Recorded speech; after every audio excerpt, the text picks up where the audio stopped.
Hey y'all, so here is today's Baha guitar class review. We'll cover both some of the things that we're reviewing from last week, as well as the new things that we learned today and how we ought to practice them. So we'll start with our chromatic scale, which we did learn last week going down. Remember to keep all the fingers down as you go, playing on the tips. Keeping the thumb basically behind the second fret where you can pivot. Now, today we learned going up, so let's say we just finished. All of our fingers are down, so we want to make sure we're staying on our tips. Now to go back up, we want to keep them down, then one at a time we take them off, we go up to the next string, we reset them all before we play, reset, reset, and so on until we get all the way to the top. So for our practice regimen now, we're going to play down and up every time we sit down to practice.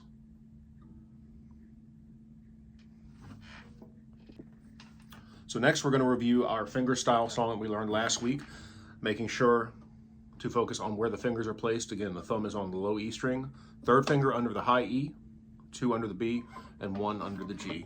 We can see there. Okay, so remember our entire song is going to be consistent of thumb, 1, 2, 3, okay? And we reset each time. Now today we learned that our next part of our song is going to go open on the high E, 2, 3, 2, like this. Keep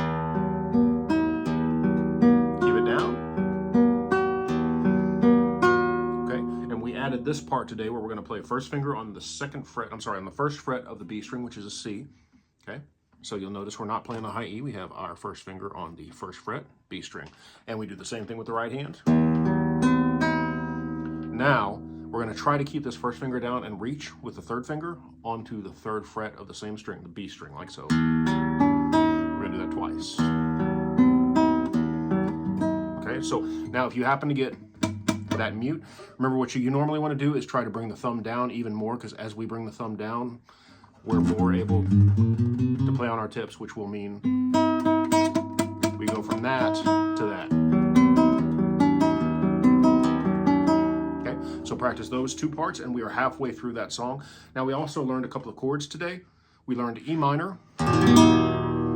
We learned A suspended, which we can also make into an A minor very easily. So the way that we do this for the E minor, second finger, second fret of the A string, second from the top. Now our third finger is going to go right underneath, so they're both on the same fret. On the second fret, one stacked on top of the other.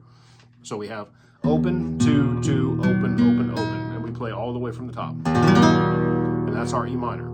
There are other ways to finger this, but for our purposes starting off, we want to stick with 2 and 3. Okay, so now if we go on to A suspended, we go from this, we simply take these two fingers, move them down one string each, so now the A is open, and we want to play from the A string down, playing everything except the low E like this. Okay, so these two, we can just go back and forth from. Now, to make this A suspended and A minor, we take the first finger, we put it on the first fret of the B string. So the E string is still open at the very bottom. Now we have that. So you can hear the difference. On, off, on. Okay, so E minor, A suspended, A minor. Okay, so that's the first of our chord vocabulary, which we'll be adding to each week. So today we talked about the staff as well. Now we need to make sure that we don't get them confused with the strings. So remember, the saying for your strings is eat a delicious, good breakfast every day. 6 strings, 6 words. Now the staff, on the other hand, every good boy does fine, coming from the bottom. E, G, B, D, E, which you can see in the book pages that I'm sending through as well. Okay, and then also, so the lines are every good boy does fine, and the spaces in between, space rhymes with face, F-A-C-E. So review your reading exercises in the pages provided from the book. Now, along with our reading exercises, we learned the first 3 notes that we're going to be using, which is open, high E, F, first fret on high E string, and G, third fret on high E string. E, F, G.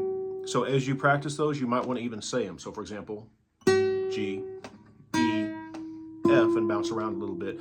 And so we not only learned those notes on the guitar neck, but we learned to associate those notes with the staff. So E, that top space, F, that top line, G, piece sitting right above that top line as in your reading exercises. So there you go.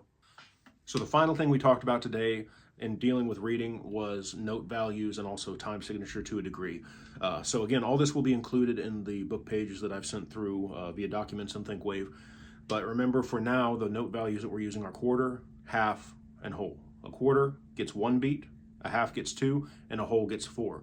So we talked about a time signature in 4 notes per measure. So we would want, if we did quarter notes, 4 quarter notes, 1, 2, 3, 4, which would sound like this if we're just doing it on the high E. 1, 2, 3, 4. If it was half notes, they'd be 2 apiece, so it would be 1, 2, 3, 4. If it was a whole note, it would ring out for 4 beats. 1, 2, 3, 4. So we'll get further into that as we go, but that is a quick review on where we are with note durations. So for the most part, our reading practice is going to be quarter notes, but we will begin to associate some of those other note values in there as we go. So there you go. That is our review for the day. Let me know if you have any questions. Y'all keep at it. Don't get discouraged. We will address any issues we have, and we will get past it. So y'all take care. God bless, and we'll see you next week.